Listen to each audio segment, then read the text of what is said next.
Here we go then, we're about to see the very first laps on both the Qatar circuit and the Las Vegas circuit. This is going to be the very first laps. Big shout out to EA for inviting me to the in-person F1 World event that I was at the other day. So we're going to be using the F1 World car for these, and I've got a full video coming on F World over on the main channel. Check that one out.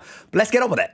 Okay, here we go then. On the grid for Qatar, we're going to see 3 laps of each track, and just on the start here. So what I will say is this was obviously not my home setup. It was an in-person event, so the start's not great. Also, it's obviously ultra-wide, but YouTube seems to support ultra-wide, so hopefully the format is going to be okay. But yes, terrible start. We'll blame the setup for that one. Coming to turn 1 then, I have played this track before on the MotoGP games.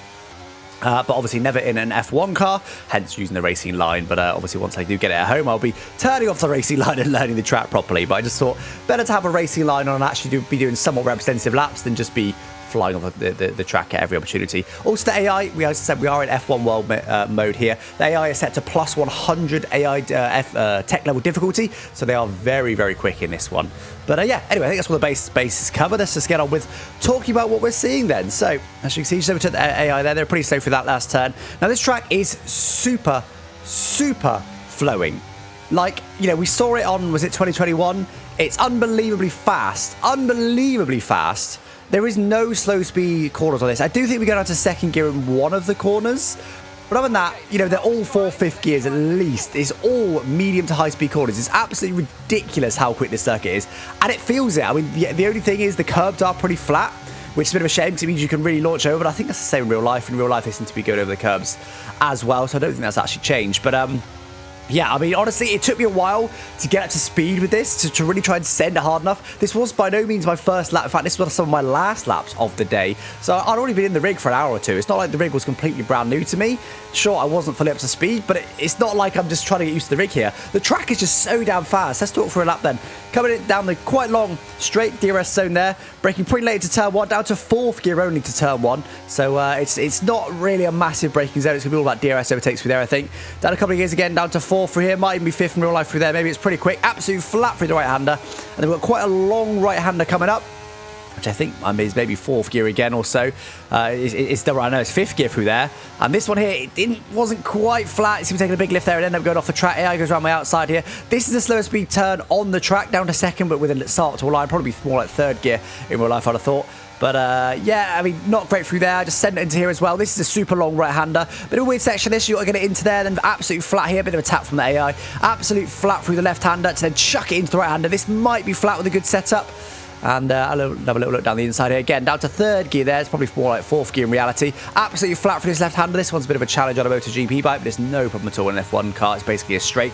Now through the fast right-handers. These are so damn fast. I reckon they'll be flat through there, and I reckon maybe a little lift through here by the time you're fully up to speed with a good setup. This is with default setup, by the way, so there's lots of understeer. This corner I never got up to speed with. You can see cut the corner, hitting the inside curve, having a bit of oversteer, going down to 5th.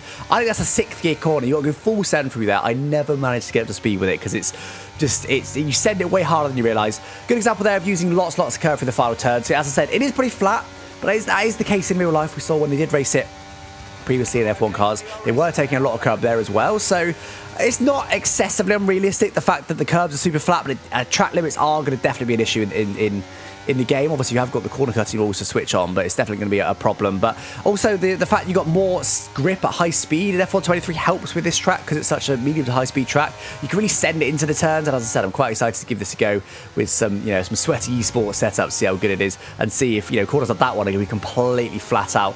It's definitely going to be one of those cojones type tracks. You're going to have to really just send it with a good setup. Just send it and hope for the best. Pray it sticks when you get there.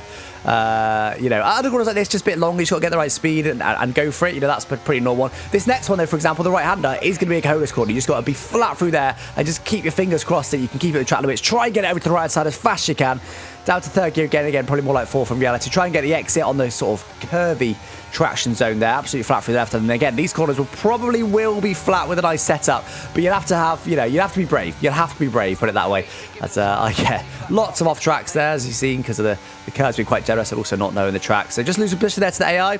We're about to see me get DRS. You see how long the DRS zone is in the game. I assume it'll be similar to real life. Pit exit on the right-hand side as well. The pit entry on the right-hand side. And the pit exit is just on the straight, as it's a pretty long straight. straight. So here we go. We do get DRS here. So 6/10 back. We are using a bit of ERS overtake, but other than that, look, no more ERS overtake being used. Just using DRS, and we're absolutely flying. DRS feels a bit more powerful in this game. I think it's more that ERS is a bit different, to be honest, but absolutely through past there, no problem. But anyway, let's move on to Las Vegas then. Las Vegas, a brand new circuit. It's never been raced in real life. Qatar, at least we knew what the circuit was like. This track's been developed entirely from photogrammetry, they call it, which is basically photos.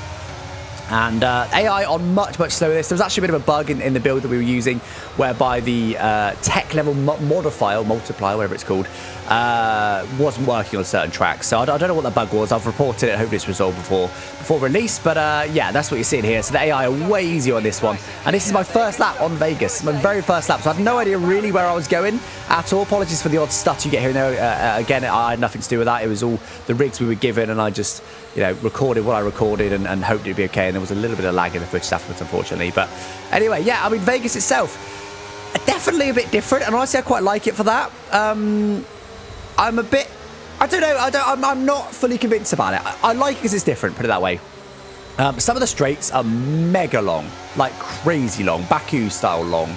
But the layout wasn't bad, only a few laps with it, so it'd be more interesting to see when I've had a bit more practice with it and able to turn the race line off and stuff. But there's quite a few of these sort of corners where you've got a bendy, you know, a sort of corner into a braking zone with the sort of the curves that sort of stick out and supposedly stop you cutting the corner. And even now, I don't really know the circuit that well, to be honest. I'm sort of winging it as I go here. So I believe this is the sort of back straight, which is a pretty damn long straight.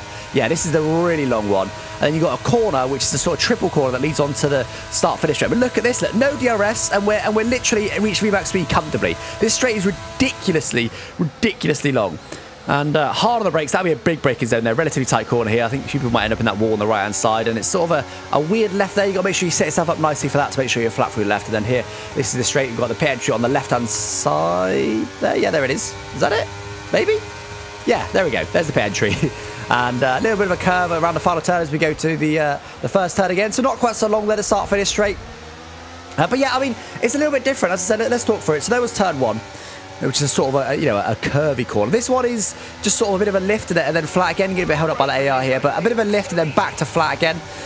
So pretty quick through there. You're going to have to take it right up to the wall. It's a little bit risky there as to how much speed you can carry. I don't think it'd be completely flat in real life, but I could be wrong on that one. Big braking zone for a 90-degree right here, but again, a bit different to other 90-degree rights in that the actual apex itself isn't a sharp curve. It's still a rounded curve despite it being 90-degree right. Again here, I feel like they'll probably change this for next year, to be honest. I don't know, it just feels a bit Mickey Mouse taking those corners like that. I don't know. I mean, I like it because it's a bit different. Tapping the wall there. I like it's a bit different because it's not just the usual Baku-style street circuit, 90-degree rights everywhere. So it is a bit different. It has got a bit more flow to it than that, but it's still, it reminds me a bit more of maybe the first version of Singapore, where you had the Singapore sling and stuff. So this one there, taking a lot of curb.